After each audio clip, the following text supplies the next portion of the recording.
There has never been a better or a worse time to get into handheld gaming. With so many different options out there, if you mess around and go on the internet, you're gonna find people claiming that there is one best option for your gaming experience. The Steam Deck crowd is telling you that there's nothing better than a console experience on a PC handheld. The Switch fans say that there's nothing better than the exclusive libraries and the simplicity, and the retro handheld gamers are emulating everything and calling it freedom. So who's right? The truth is, there is no one-size-fits-all handheld. Buying the wrong device can lead to a bad financial decision, filled with regret and disappointment. So today I am breaking down the 3 most common paths in handheld gaming, why people love it, why people hate it, but more importantly, which one could be the best option for you.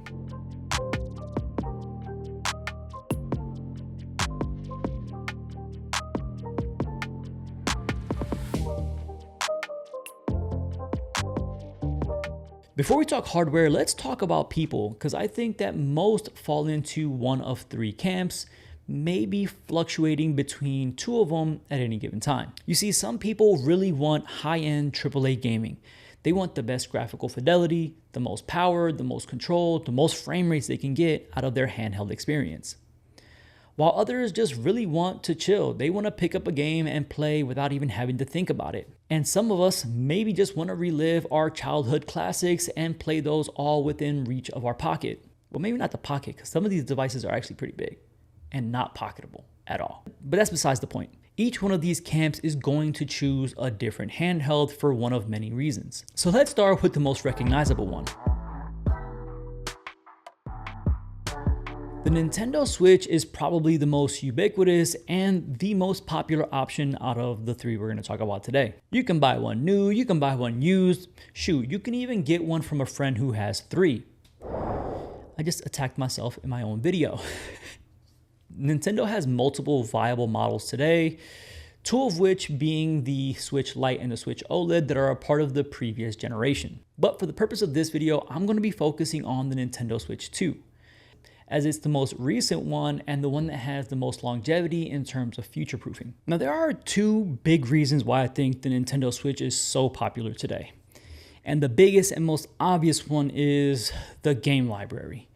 I think Nintendo has the biggest library of exclusive titles compared to any other console or any other handheld. I mean, we're talking about titles like Mario, Zelda, Donkey Kong, Pokemon, and the list honestly just goes on and on and on. These games aren't just nostalgic, they're actually tons of fun to play. And the best part is these games can be enjoyed by anyone. Whether you're a kid or an adult, a casual gamer or a hardcore fan, you're gonna enjoy what Nintendo has to offer if that's what you're looking for. The second reason I think people love the Nintendo Switch so much is because it's just easy to use. There are no launchers, no drivers, you don't have to go digging through a forum or a subreddit to figure out how to get a game to work. It really is just plug and play. You dock it, you undock it, you take the Joy-Cons off, you play some games with friends. It really is an easy experience. And to a lot of people, that honestly matters more than power. Now, while there's plenty to love, there's actually a lot to critique as well. And I think most of the critique and the hate isn't really towards the Nintendo Switch itself. I think it has more to do with Nintendo than anything. I mean, things like games never really going on sale. I mean, especially their first-party exclusives. You might end up paying the same retail price for a game that came out 8 years ago today in 2026. Not just that, but things like online multiplayer are paywalled behind a subscription. And the only real complaint about hardware has to do with the fact that the Nintendo Switch 2 kind of lags behind in power. Because if you care about things like high frame rates, high resolution, the best graphical fidelity you can get, textures, you're really going to start finding that the Nintendo Switch really does feel limiting. For me personally, one of the biggest complaints I have with Nintendo is just cost. Yeah, sure, you're saving on the upfront cost of getting a Nintendo Switch at $450, but after you buy a few games, you're actually going to surpass the price of many other handhelds out on the market. You're going to find that the games are cheaper elsewhere. Not just that, but hardware is also much more expensive. I mean, Joy-Cons are not cheap.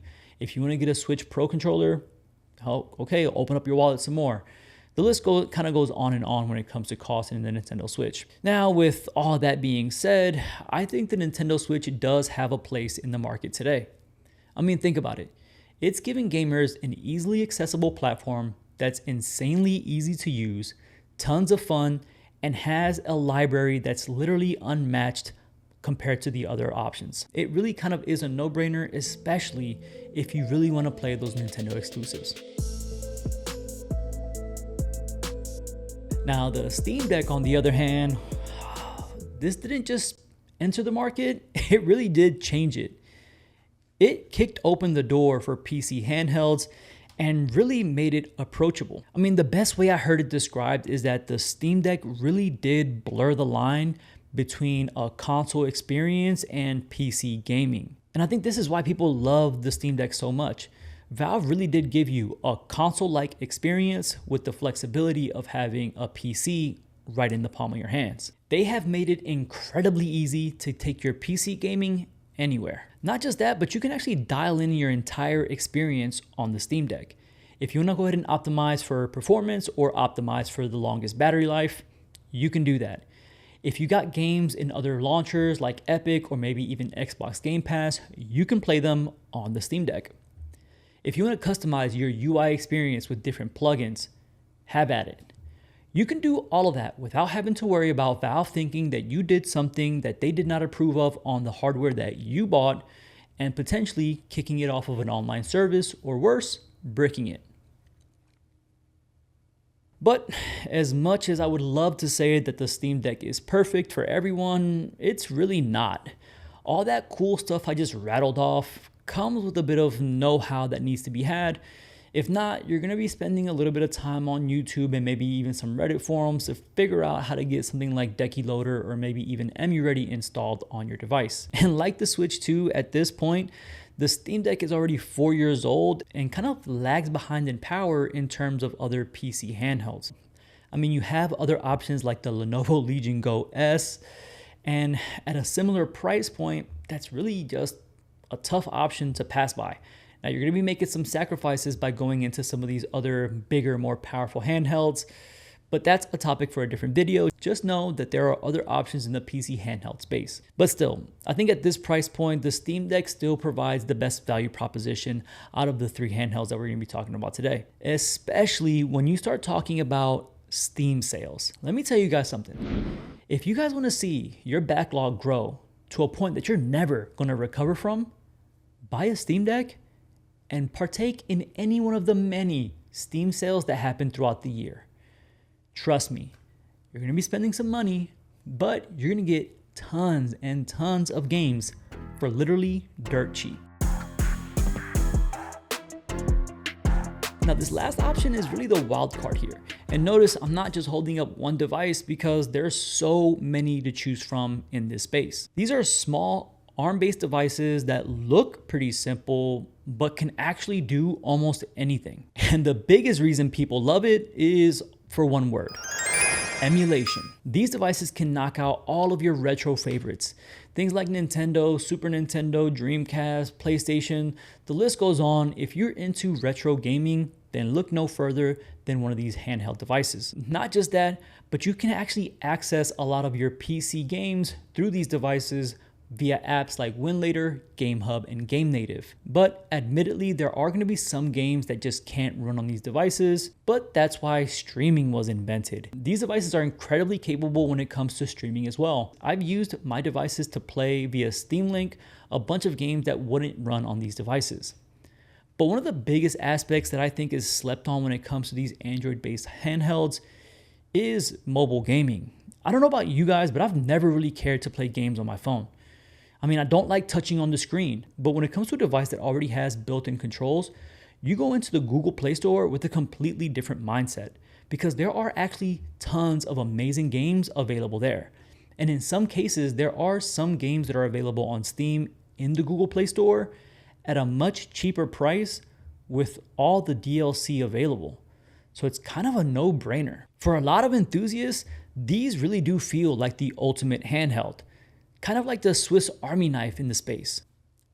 But with all that being said, there's one huge caveat to this. The only thing that works right out of the box when you pick up your brand new $500 retro handheld is going to be the Google Play Store. This means that you're gonna have to set everything else up yourself. You're gonna need apps, you're gonna need BIOS files, you're gonna need firmware, you're gonna need ROMs, you're gonna need time, you're gonna need patience.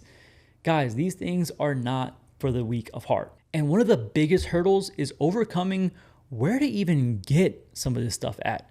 I mean, especially if you don't already have a collection of retro games that you can just easily dump and put on an SD card for one of these handhelds, you're gonna have to go on the internet and do some Googling, do some forum searching, and figure out how to get all of this stuff done. That means that setup on one of these devices can take hours. You're not picking up one of these devices and playing immediately.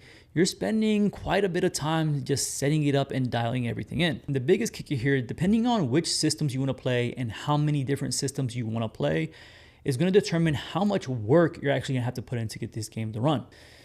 It is a pretty big investment when it comes to time and effort. Now, with all of that being said, once you get one of these devices set up, it really is the ultimate handheld. I mean, think about it. You literally just spent hours setting up this device exactly how you wanted it to, with all the games you want to play, with all the consoles you want to play, running the settings that you want to play them at. It really doesn't get more customizable than this.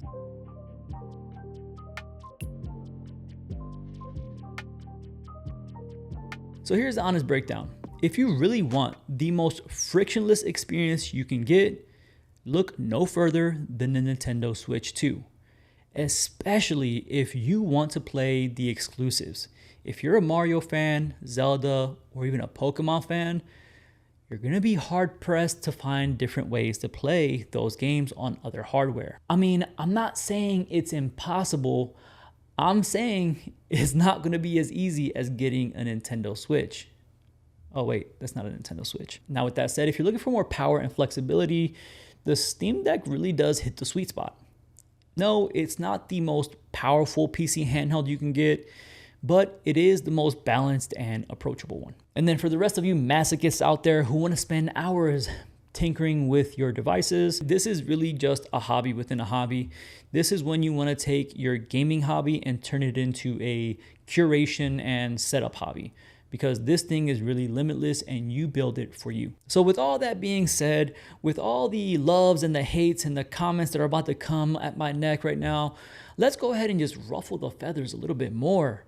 Which one is the best handheld to get for most people? Well, honestly, that's gonna be the Nintendo Switch, guys. I'm sorry, don't argue with me, argue with your mama, because this is really the most simplest and easiest way to get into gaming. I mean, most people don't wanna tweak settings. They don't wanna manage different libraries.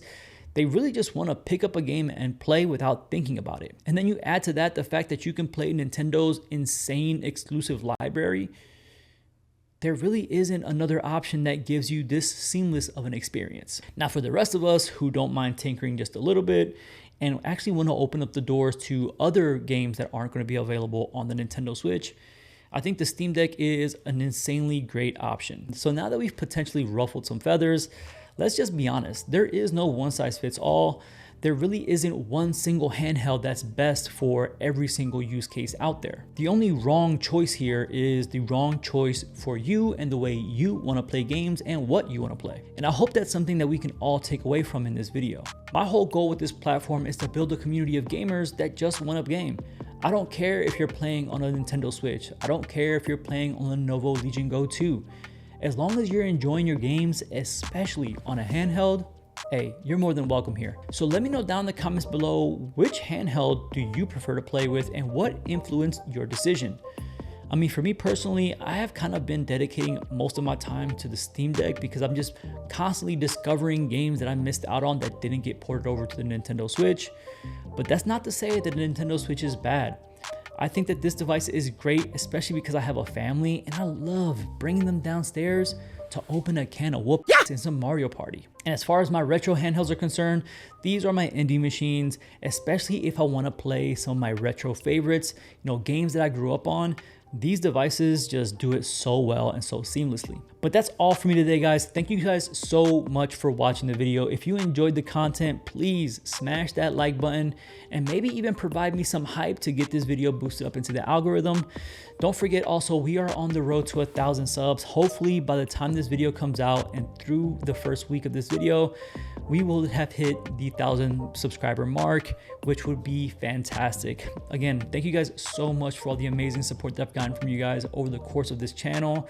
And I'm hoping that we continue it strong. So let's hang out together, play some video games, and I'll catch you guys for the next one.